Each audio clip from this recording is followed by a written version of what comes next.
भूतले श्रीमते भक्तिवेदान्त स्वामिन् इति नामिने।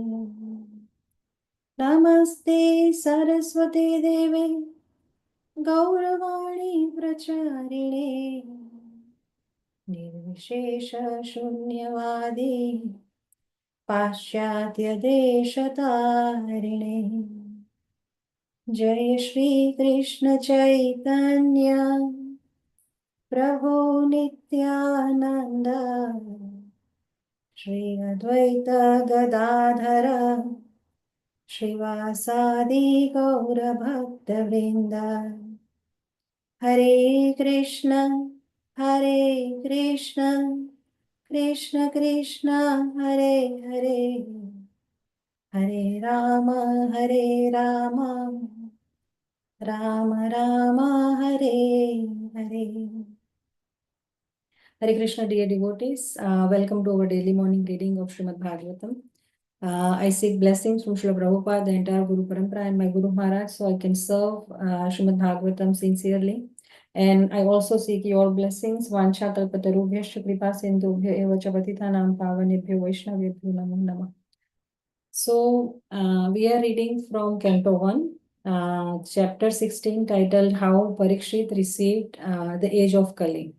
And the shlokas we are reading currently, we started reading verse 26 to 30 yesterday. So if we overview this chapter, we may think, well, we were talking about the questions the bull, the Dharma Purush, is asking to the cow, Dharani, Mother Earth. And now Mother Earth has started responding to those questions. So he is asking why she is crying, and why she is sad. And if we see in this section of verses 26 to 30, what she is doing in response, she is describing the qualities of Krishna. So imagine someone is crying and you ask why, and they say God is great. So you will go, yes, God is great, but how does that make you sad? So if we see where this shloka is placed, this shloka, this narration is placed right after the disappearance of Krishna and at the dawn of Kali Yuga. So Dharma is lamenting the loss of Krishna. So the Goswami uses this as a critical moment to reflect on who Krishna is, to establish his supremacy, and to lament what the world and the people lose when Krishna departs. So it's like a pause in the drama to highlight why the next phase, Kali Yuga, is going to be so tragic, because the Supreme Personality of Godhead Krishna has now withdrawn his visible appearance, his presence from us. So that's why we have the list of Krishna's qualities here. And it is such a great opportunity for all of us to hear about them, to read about them, because there is a verse in 4th Canto, 4:30-35, and it says, Yatredyante kathamishtas Trushnaya prashamo yataha Nirvairam yatra bhuteshu Nodvego yatra kaschana. That wherever there is katha, there is description of Krishna's nama rupa guna lila. First thing that happens is Trishnaya Prathamo Yata. Our Trishna, our material hankerings, first of all, they get pacified. At least for the time being, we are in association with Katha. And not only that, Nirvairam Yatra Bhuteshu, the hearers of Katha, they become Nirvaira, non-envious. And na udvego yatra kaschana, they no longer have any anxiety. No anxiety, the Sanskrit word for anxiety is kuntha. So that means the place where we are uniting in this hearing it becomes Vaikuntha, a place without any kuntha, any anxiety, wherever there is katha happening. So for the next half an hour or so, let's block the material energy and dive right into Vaikuntha to hear particularly about Krishna's guna from Srila Prabhupada in the next verses, 26 to 30.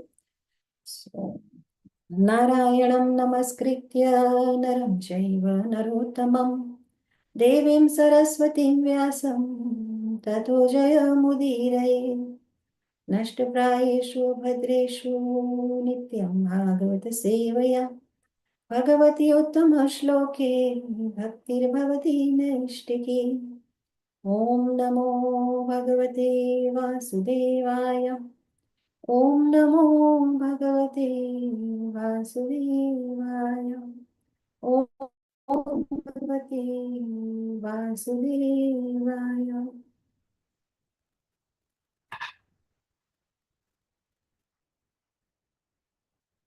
Satyam Shaucham Daya Kshanti Tyagah Santosha Arjavam Shamodamastapah Samyam Titikshoparati Shrutam Gnanam Viraktirashwaryam Shauryam Tejo Balam Smritihi Svatyantrayam Kaushalam Kanti Dhairyam Mardavam cha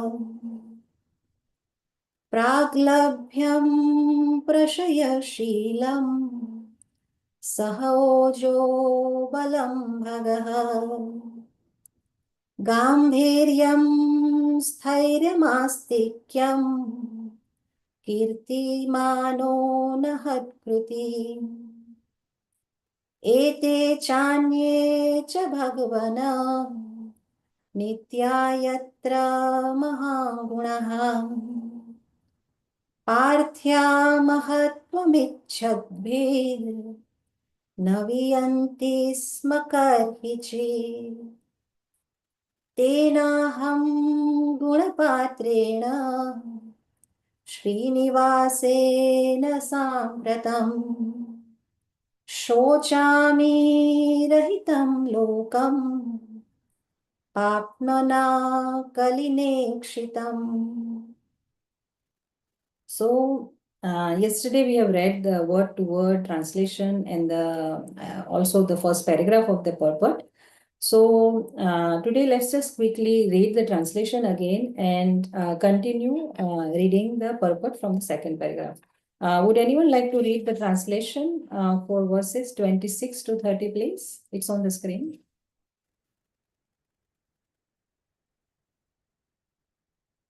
Hare Krishna, Mataji. The translation, do you want me to start with the translation and then Prabhu? Yes, please, Mataji. Read the translation first. Okay. Translation by Shri Prabhupada Ki Jai. In him resides truthfulness. Number 1, truthfulness. Number 2, cleanliness. Number 3, intolerance of another's unhappiness. Number 4, the power to control anger. Number 5, self-satisfaction. Number 6, straightforwardness. Number 7, steadiness in mind. Number 8 is control of the sense organs. Number 9 is responsibility. Number 10 is equality. Number 11 is tolerance. Number 12 is equanimity.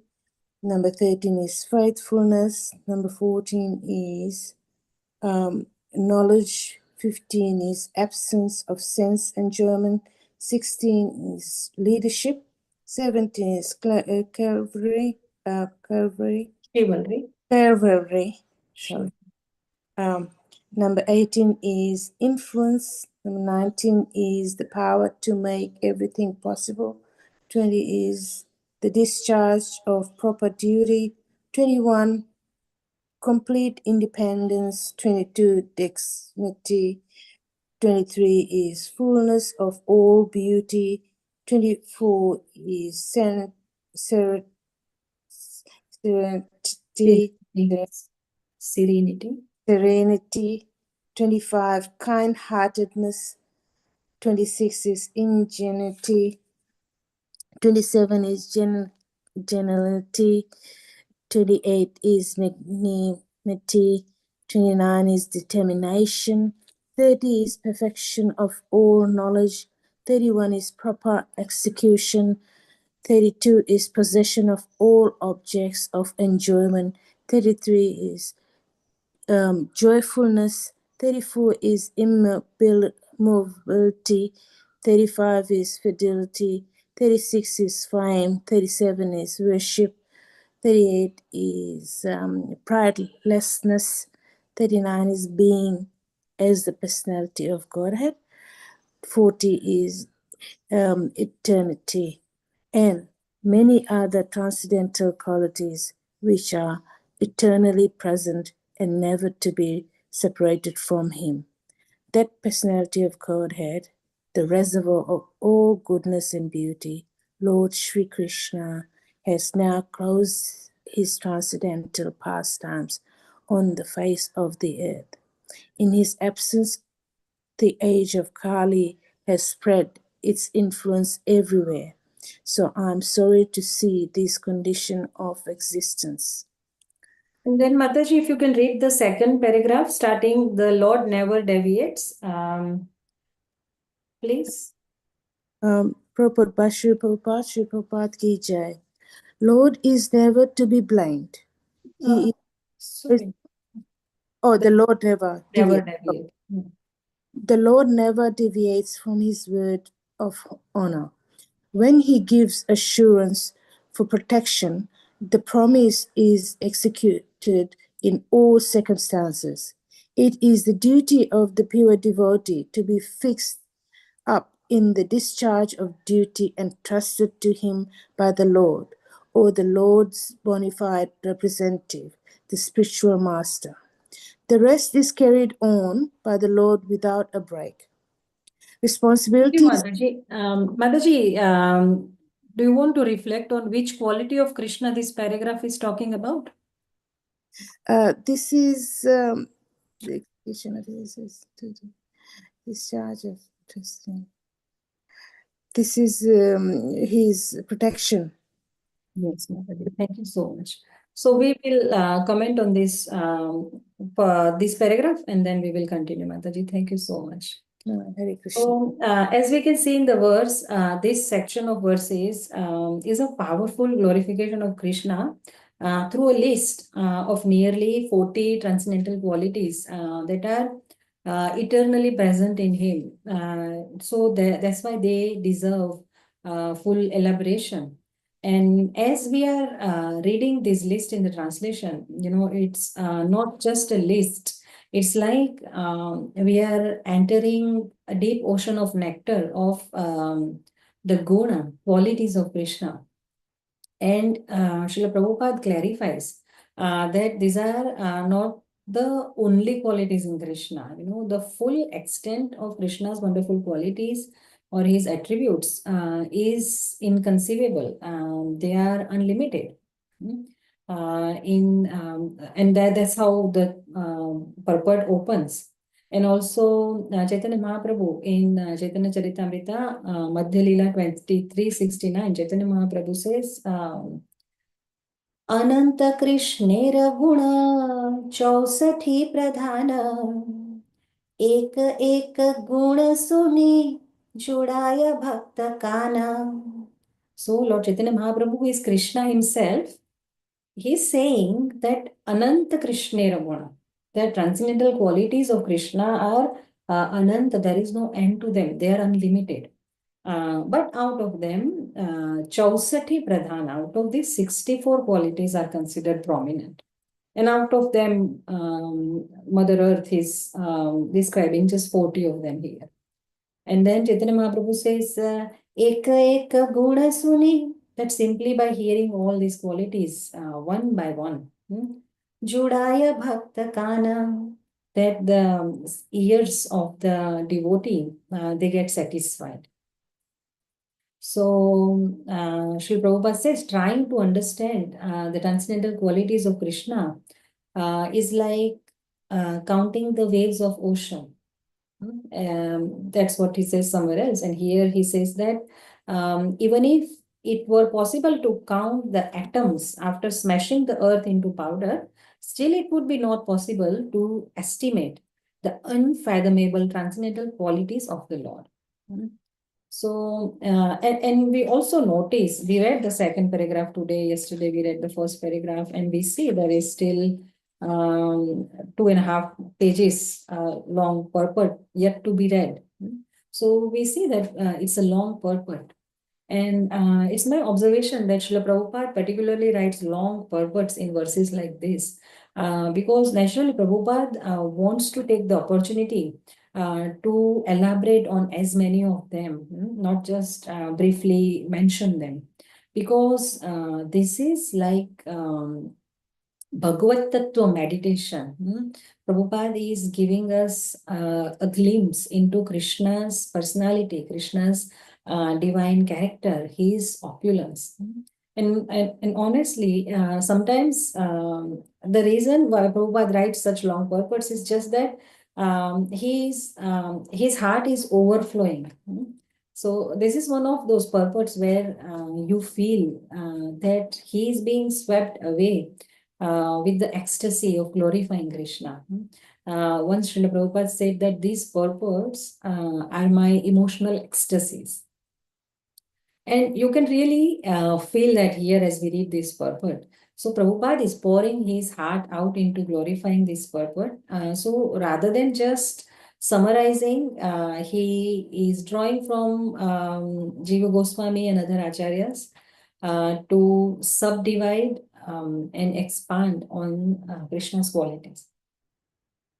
So we'll quickly summarize what we read yesterday in paragraph 1. In that paragraph, before even even starting to glorify the qualities of Krishna, Srila Prabhupada basically humbly accepted that yes, I will attempt, but it is not possible to estimate the unlimited qualities of Krishna.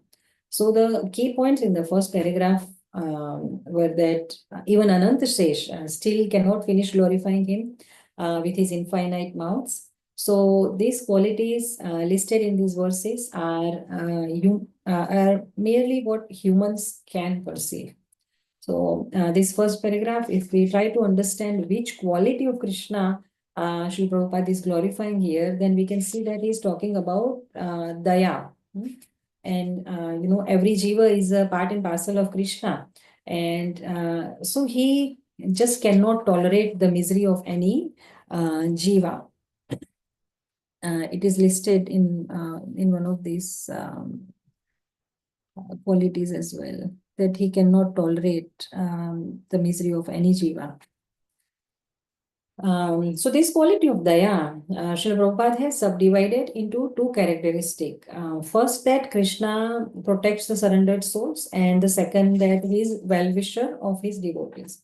And here Srila Prabhupada is teaching us that the Lord is impartial like the sun, but only those who surrender, only they receive the personal attention of the Lord. And also in the same paragraph, the first paragraph, Srila Prabhupada is describing the quality of samya that Krishna has. The sun does have heat. Sun is impartial, but if you decide to remain in the shade in a closed room with no window, then you don't get the quality of the light or the heat sun has. So similarly, Krishna has quality of samya. He is equal to all. He has quality of daya. He can't see your suffering, but we must turn towards him. If we choose to stay away from him, like lock ourselves in a room or cocoon with no window of faith, then we don't get his mercy. So in the whole first paragraph, Srila Prabhupada is basically emphasizing that Krishna appears partial to his devotees, but actually he is equal, and it depends on our receptivity, how much mercy we get. So, let's go to second paragraph. In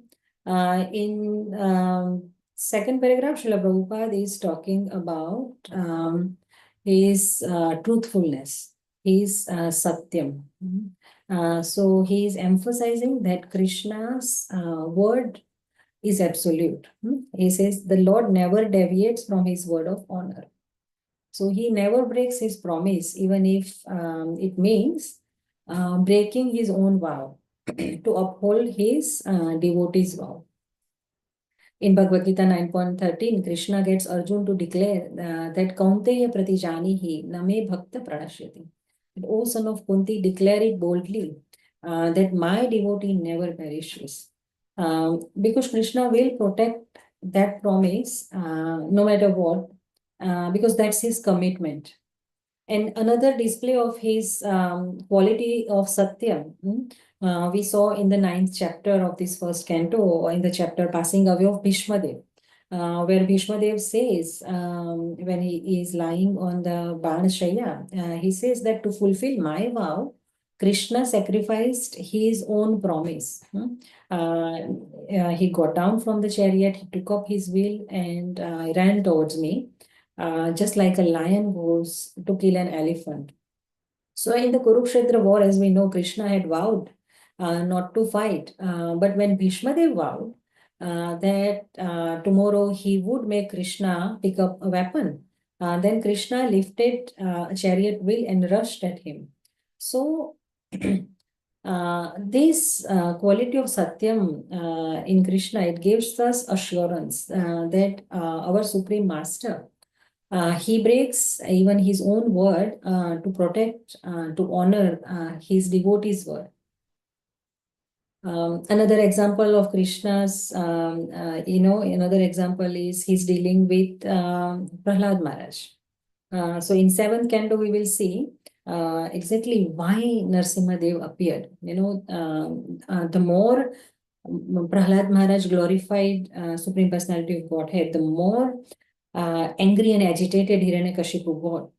So he asked Prahlad, despite being my son, you are so unfortunate, Prahlad. You are always describing some supreme being other than me, a supreme being who is above everything, who is control of everyone, and who is all pervading. But where is he? If he is everywhere, as you say, then why is he not present before me in this pillar? And Prahlad Maharaj fearlessly replied, yes, my Lord is present everywhere, even in this pillar. So to prove that the statement of his servant Prahlad Maharaj was Satya, there is a verse in 7th canto, in that chapter, it says, Satyam vidhatu nijabhritya bhashitam. So the words that come out of Nijabhrutya, his own servant, Prahlad Maharaj's mouth, that Vyaptim cha bhuteshva khileshu chatmana, that Supreme Lord, his words, that Supreme Lord is everywhere, is present everywhere. So what he did was he exhibited a wonderful form which was never seen before, the form that was neither a man nor a lion. So to authenticate Prahlad's statement, the Lord proved that his devotee, as declared in Bhagavad Gita 9.31, Kaunteya pratijanihi name bhakte pranashyate. And also in the same pastime, in the same appearance as Narasimhadev, he also did another thing. So Lord Brahma, who is also a devotee of the Lord, he says, Govindamadi Purusham Tamaham Bhajami. So he is also devotee of the Lord. So Lord Brahma, he had promised Hiranyakashipu that he will not be killed by any animal or any man. So to uphold the truth of Lord Brahma's promise, also, a Lord took that particular form of Narasimhadev. So that is Krishna's truth, his Satyam. He says he doesn't know anything else. in 9th Canto, verse 9:468. Sorry. There is a verse. Sadhavo hridayam mahyam sadhunam hridayam tvaham madananyatij na chananti naham tebhyo managapi. He says that the devotee is in my heart and I am in their heart, and I don't know anything else but my devotees. So this quality of Satya that Krishna has, in our verse, the Mother Earth, the cow, is saying that now that Krishna has left this planet, in this age of Kali, this quality of Satya has also left. So now onwards, here on this planet, the words will be cheap and the trust will be broken daily. And we see that, people, even devotees, they twist the facts to suit their interest like anything. So these words, this quality of Satya, it reminds us to remember that Krishna's word never fails. He is the only shelter whose promise is eternal and unshaken.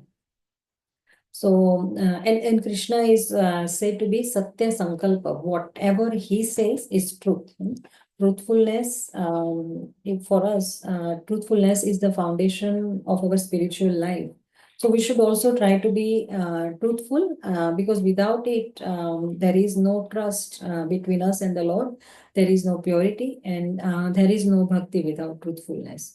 So, we can be conscious, to be honest, even in small things, not manipulating or hiding facts to appear good, being honest, admitting mistakes. Krishna loves humility and taking responsibility of our mistakes. So these are all the small, conscious little steps we can take to develop this godly quality of Satyam that Krishna has to develop them within us. So now let's read the paragraph 3, starting from the responsibility of the Lord is also unique. Would anyone like to read, please? I can read, Mataji. Yes, please. The responsibility of the Lord is also unique. The Lord has no responsibility because all his work is done by his different appointed energies, but still he accepts voluntary responsibilities in displaying different roles in his transcendental pastimes. As a boy, he was playing the part of a cowboy. As the son of Nand Maharaj, he discharged responsibility perfectly. Similarly, when he was playing the part of a Kshatriya as the son of Maharaj Vasudev, he displayed all the skill of a martial spirited Kshatriya. In almost all cases, the Kshatriya king has to secure a wife by fighting or kidnapping. This sort of behavior for a Kshatriya is praiseworthy in the sense that a Kshatriya must show his power of chivalry to his would-be wife so that the daughter of a Kshatriya can see the valor of her would-be husband. Even the personality of Godhead, Sri Ram, displayed such a spirit of chivalry during his marriage. He broke the strongest bow, called Haradhanur, and achieved the hand of Sita Devi, the mother of all opulence. The Kshatriya spirit is displayed during marriage festivals, and there is nothing wrong in such fighting. Lord Sri Krishna discharged such responsibility fully because, although he had more than 16,000 wives, in each and every case he fought like a chivalrous Kshatriya and thus secured a wife. To fight 16,000 times to secure 16,000 wives is certainly possible only for the Supreme Personality of Godhead. Similarly, he displayed full responsibility in every action of his different transcendental pastimes. Do I read more, Mataji? Thank you so much. So in this paragraph, Mataji, what do you think, which quality of Krishna out of that list from the translation, which quality of Krishna is being discussed? Chivalry, Mataji. Shivaji. Thank you, Mataji.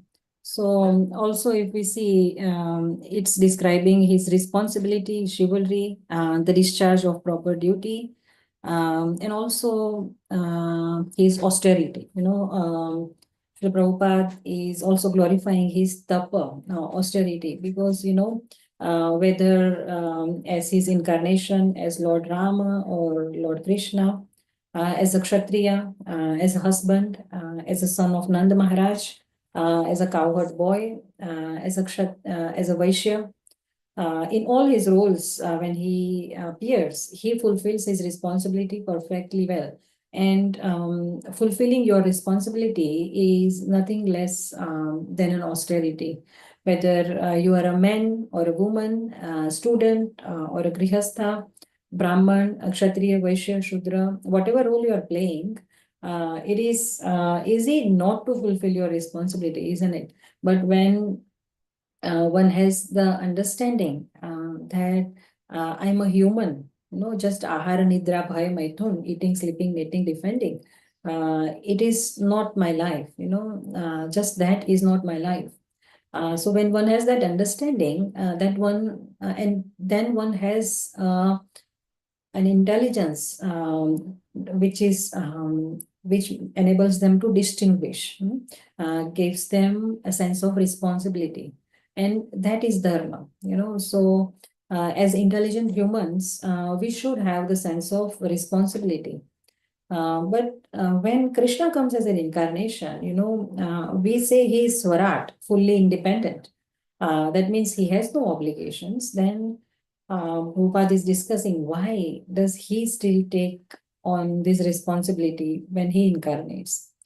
The short answer is that Krishna plays all these various roles to teach, also to protect, and to inspire, and to deepen his loving relationship with his devotees, who are playing the roles of his associates.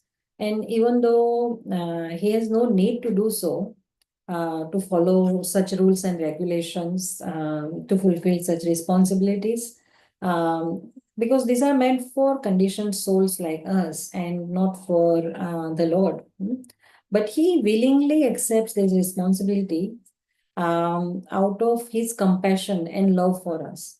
And how is it in Bhagavad Gita 3.23, Krishna has already clarified to Arjun. He has said that if I fail to engage in carefully performing my prescribed duties, then certainly all men would follow my path. And the reason why he has incarnated, why he incarnates, is that, dharma sansthapanarthaya sambhavami yuge yuge. He descends to establish the principles of religion. So he follows those rules and regulations of religion. He follows the prescribed rules, the roles and responsibilities of a particular varna or ashram, wherever he is. And if he doesn't, as he says in that verse in chapter 3 of Bhagavad Gita, verse 23, he said, Mama vartmanu avartante manushya partha sarvasha. That the common men, they would do as I do. They would follow in my footsteps. So, because he is the greatest authority in dharma, we read dharmam to sakshat bhagavad pranitam. Whatever Krishna does, that is dharma.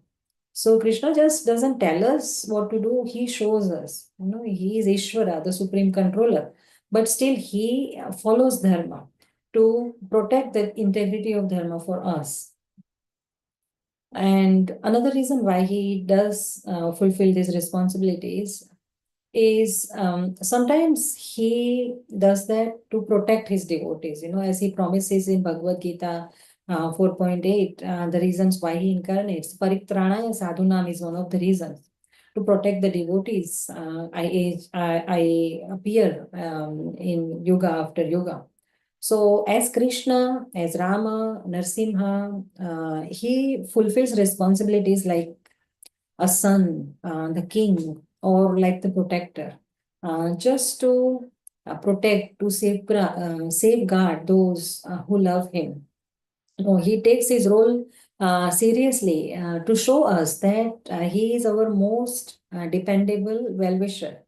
And even if that means fighting the demons as Krishna, building bridge as Lord Rama, or appearing as a boar in Varaha Avatar. So, and another point why he takes this responsibility seriously, is also to just enjoy, just to relish and exchange loving relationships. One meaning of bhakti ras is loving exchanges, and Krishna wants them. Each role has a different rasa. When he fulfills his role as a Vaishya boy in Vraja, he goes to tend the cows with the Gopas. So he carries their lunch to the forest, plays games with them. Even he lets his friends climb on his back when they are playing. So then he gets to relish the Sakhya of Gopas. And as a Vaishya boy, he gets to relish the Vatsalya of Yashoda Maya and Nand Baba. And he gets to enjoy the Madhurya of Gopis. As Lord Ram, when he fulfills his responsibility as a Kshatriya by breaking the Haradhanur, the bow of Lord Shiva, he gets to experience Veerarasa. And when he fulfills, as Lord Ram, when he fulfills his responsibility as a son, as being an obedient son, of Maharaj Dashrath by keeping his promise, there he gets to relish Vatsalyaras. So, in the beginning of this paragraph, third paragraph, Srila Prabhupada writes that the Lord has no responsibility because all his work is done by his different appointed energies. But still he accepts voluntary responsibilities in displaying different roles in his transcendental pastimes. So another reason can be that he wants to attract everyone, all the jivas. The meaning of his name, Krishna, is all attractive. So him fulfilling these responsibilities, doing the austerity, tapa, of fulfilling them, is also to attract all the jivas, even the gnanis, yogis, karmis, atheists, all kind of living entities. Because they can all see that he just doesn't talk the talk, but he walks the talk as well. So sometimes he even goes beyond the call of duty to save the surrendered souls. Arjun is surrendered to him. Arjun says, Shishyasteham shadhi mam tvam prapannam. So Krishna is so humble and playful that even when he is the Supreme Lord, he chooses to become Parthasarthi, chariot driver for Arjun, and also before the war, a messenger for Pandavas. He tolerates insults when Duryodhana tries to arrest him. And yet he delivers the message of Pandavas with dignity. So he fulfills his responsibility as a messenger. He's in Dwarka. He is living as a grihastha. He has 16,108 wives. And as a grihastha, it is his duty to give appropriate welcome to the guests. So when the poor Brahman Sudama visits Dwarka, Krishna welcomes him. He personally washes his feet and he makes him sit on his own throne.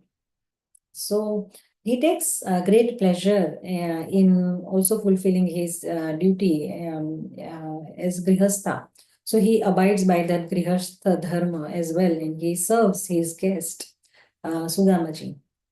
Then Lord Chaitanya, who is Krishna himself in the mood of a devotee, he cleans the entire Gundicha temple with his own hands. He gets on his hands and knees to remove dust. So by repeatedly hearing all these examples of Krishna fulfilling all his responsibilities, we learn that Krishna is not proud. In our list of 40 qualities, one of the quality is pridelessness, number 38, pridelessness. So he is not proud, Krishna is pure love. In every role, he serves with joy. So as devotees, while relishing the pastimes, we should also get inspiration to fulfill each role we have in this, each temporary role we have, to fulfill it with utmost dignity and with our full effort. All right. So let's read paragraph 4th, starting with the 14th quality, knowledge. It's on page 851 in the book I have. It's on the screen as well, the 14th quality.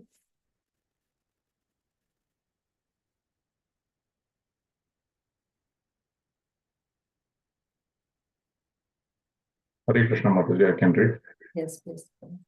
The 14th quality, knowledge, can be further extended into 5 subheadings, namely intelligence, gratefulness, the power of understanding the circumstantial environments of place, object, and time. Perfect knowledge of everything and the knowledge of the self. Only fools are ungrateful to their benefactors. The Lord, however, does not require benefit from anyone besides himself. Because he is full in himself, still he feels benefited by the unalloyed services of his devotees. The Lord feels grateful to his devotees for such unsophisticated, unconditional service and tries to reciprocate it by rendering service. Although the devotee also has no such desire in his heart, the transcendental service of the Lord is itself a transcendental benefit for the devotee, and therefore the devotee has nothing to expect from the Lord. On the assertion of the Vedic aphorism, Sarvam Kalvam Idam Brahma, we can understand the Lord by the omnipresent rays of his effulgence, called the Brahma Jyoti, is all pervading inside or outside of everything, like the omnipresent material sky, and thus he is also omniscient.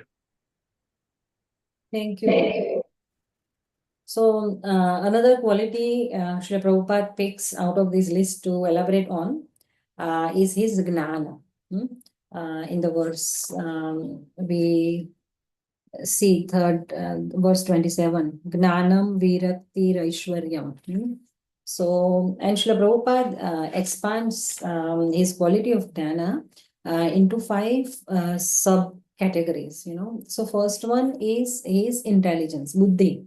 So Krishna has 6 opulences in full, and that's why he is Bhagwan, as per Parashar Muni's definition in the Vishnu Puran. Aishwaryasya samagrasya virasya yashasha shriyo gnana vairagya yoshchaiva shannam bhagam iti gana.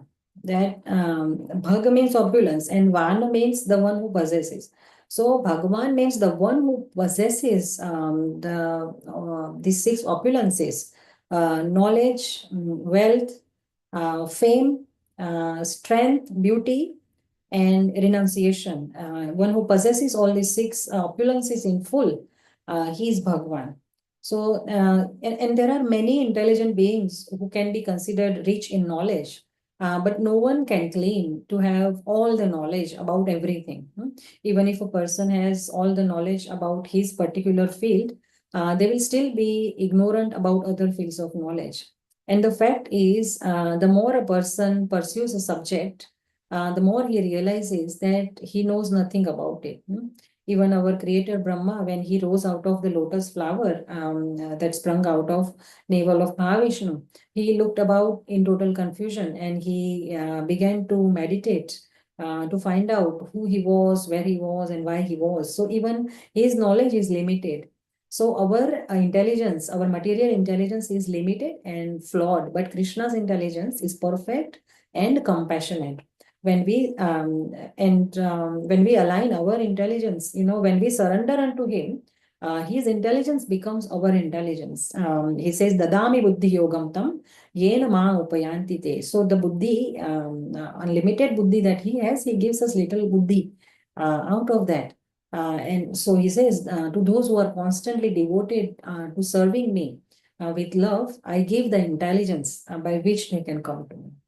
The second aspect of his intelligence, his knowledge, is that his gratefulness. He knows everything. He is omniscient, the last word in that paragraph. So, even though he is self-sufficient, he is Atma Rama, he still feels grateful to his devotees. He doesn't owe anything to anyone. No, he doesn't depend on us to, to do some activities that he will be pleased. But still, he feels deep gratitude for his devotees, pure and simple-hearted services. Even when that service is, done with some expectation. So, he is not only omniscient, but he is also emotionally responsive. His knowledge includes love, and that's why he is grateful. One example we just discussed is Sudama Brahman. He was a poor Brahman, childhood friend of Krishna, and because his wife insisted, he went to see Krishna, and he just brought some handful of flat rice as an offering. And what Krishna did, even though Sudama was feeling ashamed to offer such a small gift, Krishna grabbed it with love and he ate it. And he was saying that this is the most wonderful offering, and without even being asked, Krishna transformed Sudama's hut into a palace and provided him with unlimited wealth. So he never forgets, the loving mood of his loving devotees like Sudama, even though their offering is maybe materially insignificant. So the lesson for us is that Krishna values bhava, feeling, and not just material, material value of our offering. He never forgets even a small act done with love. Other example is Putana. She tried to kill baby Krishna by feeding him poisoned milk. But since she took the role of a mother, even though with evil intention, what Krishna did was he accepted her as a mother and awarded her liberation and a position similar to same as Mother Yashoda in the spiritual world. Yesterday, Brajdeepaka Mataji nicely referred to that verse, Aho Bakiyam. So in that verse, it says, who else is so merciful? Kamva Dayalu Shranam Rajima. Who else is so merciful that he gives eternal benefit even to one who came to kill him? So Krishna remembers even a slight imitation, even a imitation of service, and he transforms it into a cause of mercy for us. Third one is power of understanding the circumstantial environments of place, object, and time. So this is called Desha Kala Patra Jnana. Prabhupada writes that power of understanding the circumstantial environments of place, object, and time. So in simple language, we can say contextual intelligence. Krishna perfectly understands when, where, and how to act. For example, he appears in Dwarka as a prince, but in Gokul as a butter thief. And in Kurukshetra, he appears as a diplomat and a charioteer. This is his divine quality. This is his divine strategy, that he knows how to adapt based on the needs of time and place for the sake of dharma and for the devotee. And the more we align our intelligence with his intelligence, the more we also know how to act properly in our lives with Krishna consciousness in center. Fourth aspect of his knowledge is perfect knowledge of everything.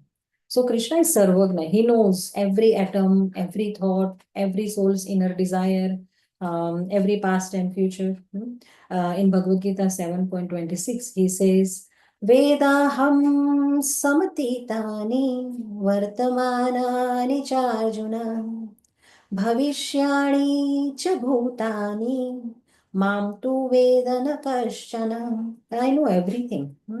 I know everything that has happened in the past, everything that is happening in the present, and all the things that are yet to come. So because Krishna has this knowledge, he can be our ultimate protector. He knows how to reciprocate, when to protect, and what each soul is longing for. Even if the soul doesn't realize what they need, yet, that's why we see sometimes when we are going through a particular phase in life, we doubt, we question, why is this happening to me? What did I do to deserve this? But later we realize that it was for our best.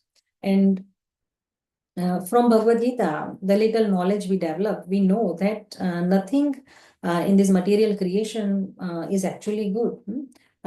It is dukkhalayam asashvatam, and we may have our own idea of good. But from Krishna's perspective, this place is a place of misery and temporary. So having said that, if we redefine good as spiritual good and not material temporary good, then everything is happening. Everything that is happening is for good. So from Krishna's position, because of his knowledge of past, present, and future, all of all the souls, all the souls, they will definitely eventually go back to Krishna. So it is this journey towards Krishna which is all good, and everything else is going to be washed away by the waves of time anyway, through in this lifetime or in the other lifetimes to come. So Krishna has perfect knowledge of everything, even about our journey towards him.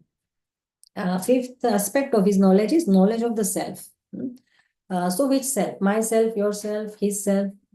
So truth is, he is the original self. He is the super soul, Paramatma, in everyone's heart. As we know, Bhagavad Gita 15:15 says, Sarvasya chaham hridisan nivishto mattah smritirgnanam apohanam cha vedescha sarverahameva vidyo vedantatrit vedavid eva chaham. So our journey of knowing ourselves, the self-realization, it begins and ends in Krishna. We know him, we forget him, and we again know him, we realize who he is, and we surrender to him. So our journey of self-realization, who we are, it begins and ends in Krishna, who is the knower of everything. That's why Srila Prabhupada, in this paragraph, he refers to that cliche, Sarvam Kalva Idam Brahma. He uses the word Vedic aphorism. Which this thing, this Sarvam Khalu Idam Sarvam, it comes from Chandogya Upanishad. So, and it means that everything is Brahman. So Krishna's effulgence, the Brahma Jyoti is everywhere. And he knows everything inside, outside, gross, and subtle. So in summary, in this fourth paragraph, what Srila Prabhupada says is Krishna knows everything about everything. And yes, he knows, every plant shedding a leaf, every heart aching, every desire forming in the soul, even before we know it, he residing in our heart, he knows everything. But, what do I do? We describe everything about Krishna's knowledge. But what do we do with that knowledge? In this world full of fake people, people perform, to impress us. But to Krishna, you don't have to impress. You just have to love him, because he already knows who you are. So, now that you surrender to Krishna, life becomes less about pretending or proving, and it becomes more of an offering, You don't need to impress the one who knows everything. So you just need to give him your heart honestly and consistently, and, even if clumsily, we are all work in progress. In our devotional service, sometimes we get clumsy, but what matters is, I heard a beautiful line. It says, it is not perfection, but direction that pleases Krishna. So as long as you are going towards him, he is pleased. And if he knows everything, you can ask him anything. You can ask him what to do, where to go, how to heal. And this is so reassuring. What better friend you can get? Who else can be your real well-wisher? So this knowledge that he knows everything even if the world is unfair to you, you know, he is watching, you know, he's right here, your ever companion. And your love to him matters to him, you know, your devotion matters, your efforts matter. So that one round of japa you chanted while you were half asleep, or the tear you shed during kirtan, or the little flower or leaf or little water you placed on his altar, he saw it. He values it, he remembers it, he knows it all. So your smallest acts of love, he knows. So to know about his knowledge is truly liberating. You know, if Krishna knows everything, that means he knows your struggles, your past mistakes, your silent prayers, even the stuff you don't have any words to express. So you know, it's liberating, because you can stop pretending. You just be real with him, talk to him like your best friend. You know, even if you feel lost or you feel unworthy, he already knows, and he still loves you. Imagine, you know, the kind of thoughts that cross our mind every day. He knows it all, you know. He knows everything we have done, even the, you know, the stuff we hope nobody ever finds out. He knows. He knows the worst about us, and he still chooses to stay within us. So, and he doesn't shame us, he doesn't blacklist us. Instead, he says, just come to me.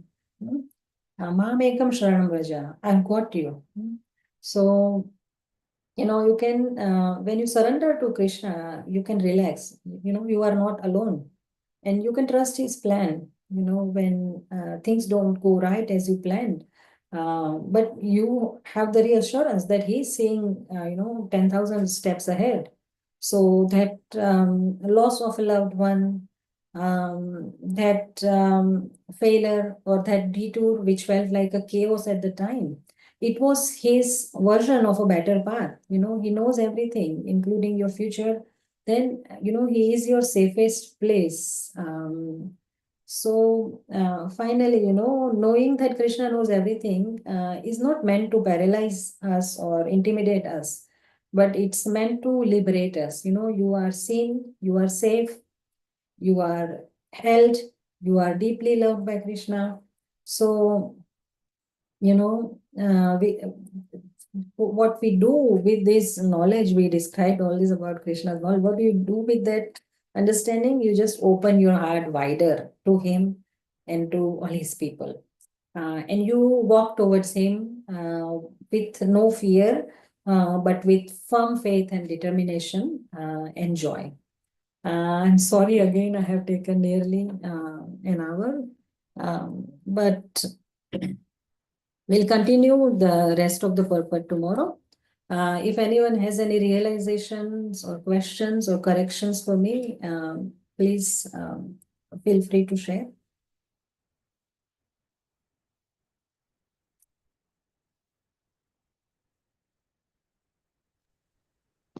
Thank you, Mataji. Thank you, Hare Krishna. Very nice class. Thank you. Hare Krishna Mataji, just for anyone's benefits, tomorrow's class is online or at temple? Yes, Prabhu. Tomorrow we will have online class, same time, 6:30. Is that okay? Is Viraj Krishna Prabhu here? Prabhu, I didn't check what time we will have it, 6:30 or 7:30. I will check with Viraj Krishna Prabhu and post in our Bhagavatam group the timing. But yes, it will be online class tomorrow. Thank you. Prabhuji. Thank you. Okay. Granthra Srimad Bhagavatam Mahapuran ki jai. Jagat Guru Srila Prabhupada ki jai. Have a wonderful Krishna conscious day. Hare Krishna. Hare Krishna. Hare Hare Krishna. Hare Thank Krishna you. Mataji, very nice class. Beautiful class. Thank you. Bhawai Mataji ki All jai. glory to Srila Prabhupada. Hare Krishna. Hare Krishna.